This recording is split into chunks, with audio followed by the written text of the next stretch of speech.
लुधियाना के एक शांत मोहल्ले में, जहाँ सुबह की हवा में गायों की घंटियों की मधुर ध्वनि और मंदिरों से आने वाली भक्ति भजनों की गूंज मिलती थी, ममता और उनकी बेटी काव्या का छोटा सा घर था। ममता एक साधारण गृहिणी थी और अपने जीवन को श्री कृष्ण और राधा रानी की भक्ति में समर्पित कर चुकी थीं।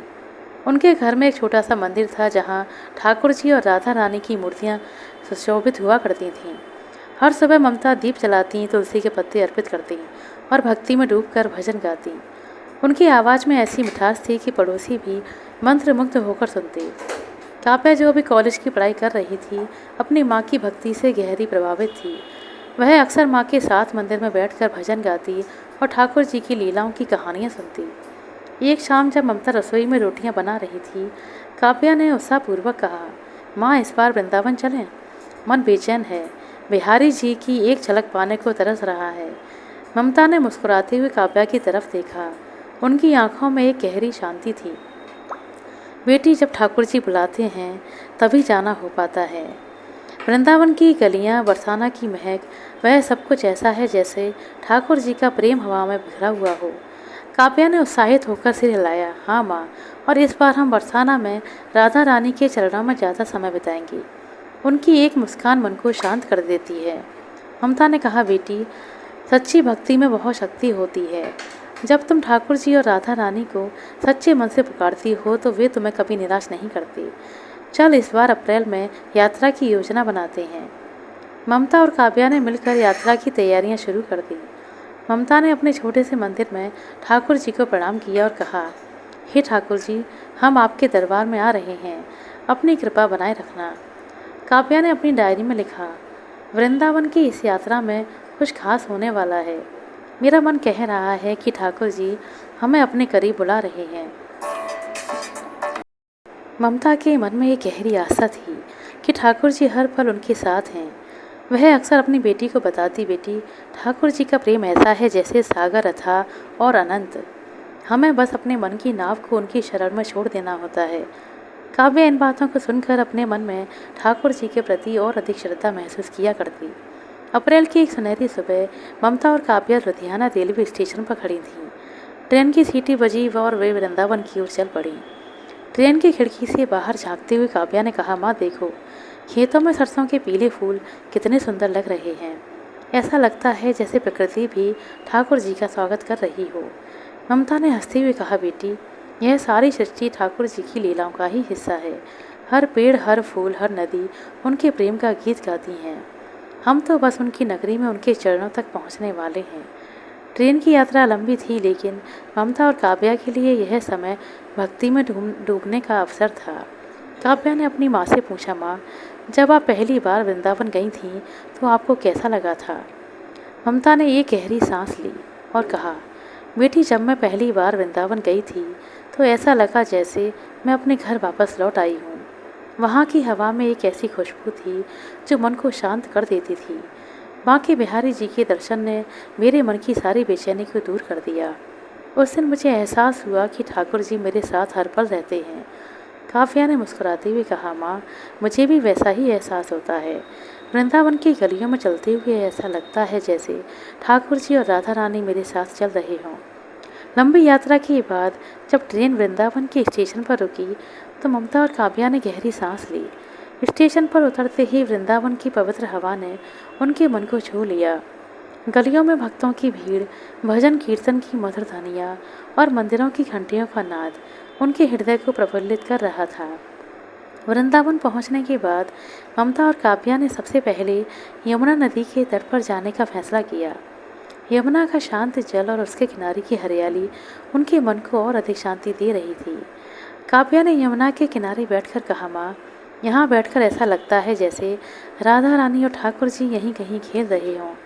ममता ने कहा, हाँ बेटी, यमुना जी ठाकुर जी की सहेली हैं।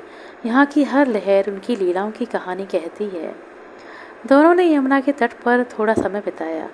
काव्या ने अपने हाथों से यमुना का जल छुआ और कहा, माँ, यह जल कितना पवित्र है। ऐसा लग रहा है जैसे इसमें ठाकुर जी का प्रेम घुला हो।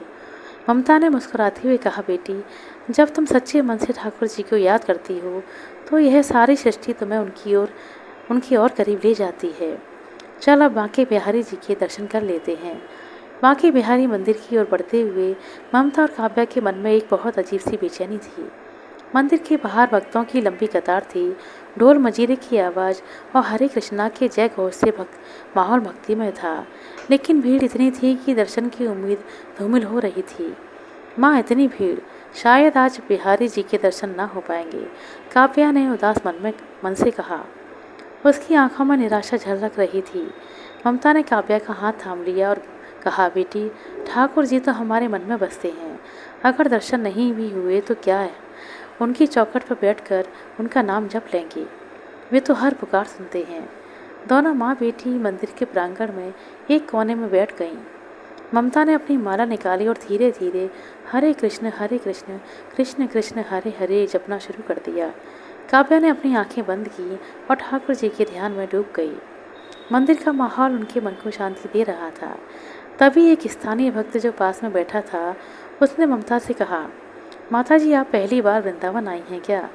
ममता ने मुस्कुराते हुए कहा, नहीं भैया, हम तो हर 2 महीने में ठाकुर जी के दर्शन करने आ ही जाते हैं, लेकिन आज बहुत ज़्यादा भीड़ है। भक्त ने कहा, माता जी, ठाकुर जी का दरबार ऐसा ही है।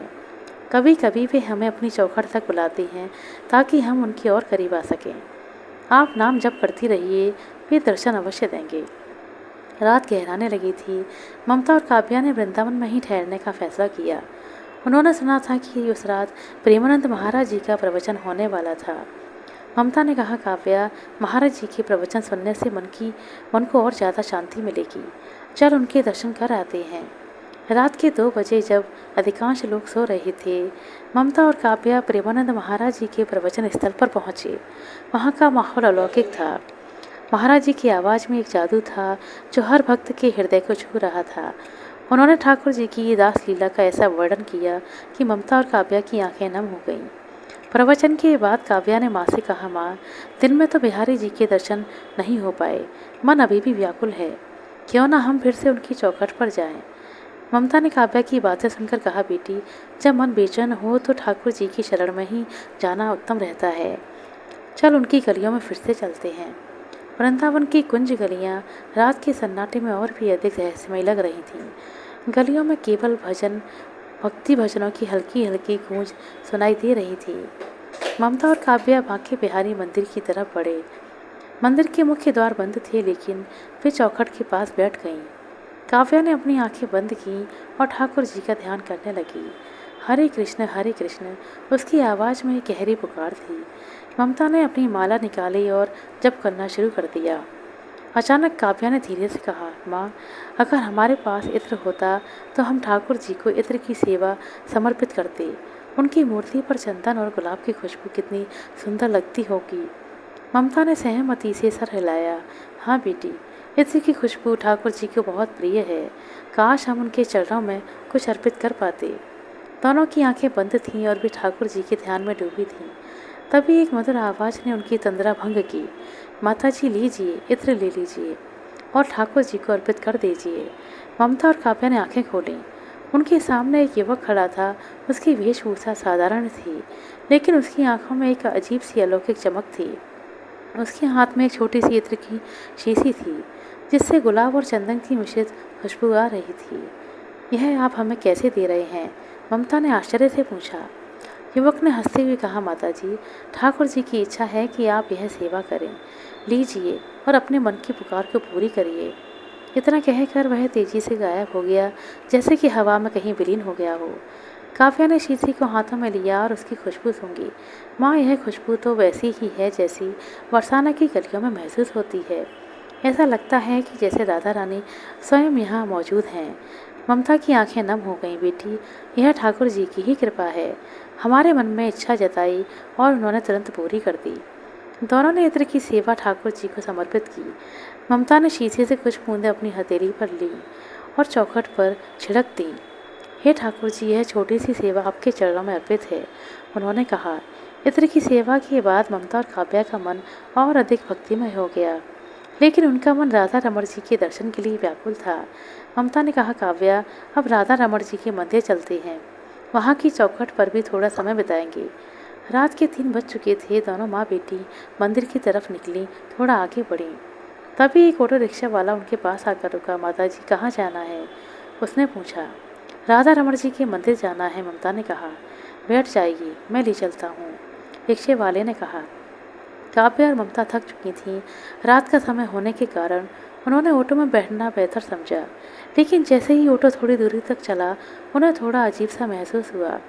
रास्ता सुनसान था और वह उस रास्ते पर पहले कभी नहीं गई थी। माँ, यह रास्ता थोड़ा अजीब लग रहा है, काव्या ने धीरे से कहा। उसकी आवाज़ में डर था। ममता ने आसपास नजर दौड़ाई। दूर दूर तक कोई नहीं दिख रहा था। हाँ बेटी, यह रास्ता अनजाना है।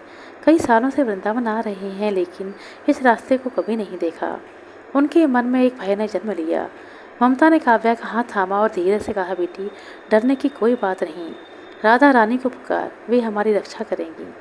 दोनों ने मन ही मन राधा रानी का नाम जपना शुरू कर दिया। राधे राधे राधे राधे। उनकी आवाज़ में एक गहरी पुकार थी। ममता ने ऑटो वाले से कहा, भैया रुक जाओ, यह रास्ता ठीक नहीं।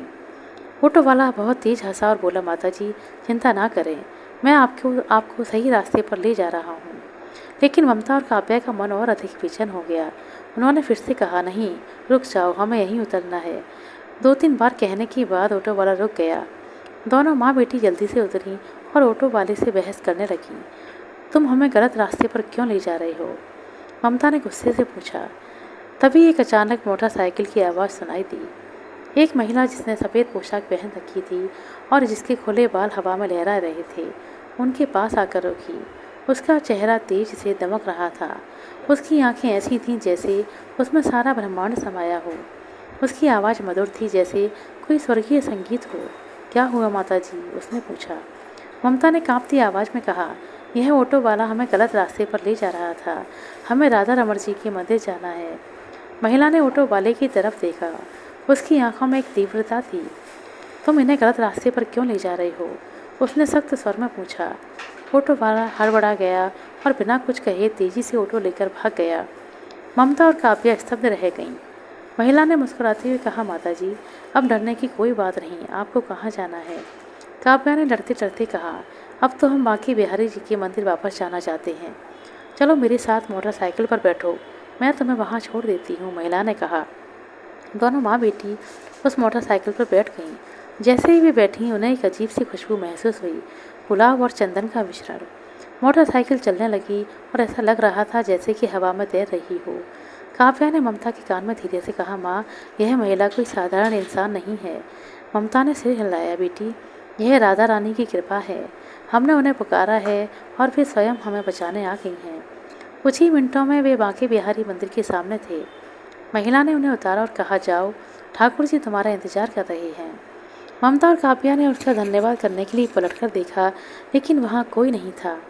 मोटरसाइकिल और वह महिला सब गायब हो चुके थे। अगले दिन ममता और काव्या बरसाने पहुँचे। राधा रानी के मंदिर की सीढ़ियाँ चढ़ते हुए काव्या ने कहा, माँ, यहाँ की हवा में राधा रानी की खुशबू बसी है। ऐसा लगता है जैसे वे हमारे साथ चल रही हैं। ममता ने कहा, बेटी, बरसाना राधा रानी का घर है। यहाँ हर कण में उनका प्रेम बसता है। राधा रानी के दर्शन के बाद दोनों ने मंदिर के प्रांगण में बैठकर भजन गाए। काव्या ने कहा, माँ, इस यात्रा ने मेरे विश्वास को और अधिक मजबूत कर दिया है। ठाकुर जी और राधा रानी हर पल हमारे साथ हैं। लुधियाना लौटने के बाद ममता और काव्या की कहानी उनके परिवार और दोस्तों में फैल गई। हर कोई उनकी भक्ति और ठाकुर जी की कृपा की बातें सुनकर आश्चर्यचकित था। ममता कहती थी, जब भी जीवन में मुसीबत आए डरना मत। यह सोचो कि ठाकुर जी तुम्हें याद कर रहे हैं। वे चाहते हैं कि तुम उन्हें पुकारो और जैसे ही तुम पुकारते हो वे दौड़े चले आते हैं। काव्या ने कहा, माँ, उस रात की खुशबू अभी भी मेरे मन में बसी है। वह तेज और वह आवाज़, वह प्रेम, यह सब राधा रानी की कृपा थी। दोस्तों, यह कहानी हमें सिखाती है कि भक्ति और विश्वास से बड़ा कोई बल नहीं होता। ठाकुर जी और राधा रानी ने अपने भक्तों के लिए हमेशा ऐसी ही कृपा रखी है। चाहे वह इत्र की छोटी सी इच्छा हो या मुसीबतों से रक्षा हो, वे हर पुकार सुनते हैं। बस हमें अपने विश्वास को मजबूत रखना होता है। ममता और काव्या की यह यात्रा हमें सिखाती है कि जब हम सच्चे मन से ठाकुर जी को पुकारते हैं तो वे हमें कभी अकेला नहीं छोड़ते। आशा करते हैं दोस्तों आपको हमारा सुनाई की यह कहानी अच्छी लगी होगी। कहानी अच्छी लगी हो तो कृपया लाइक कर दें, शेयर कर दें।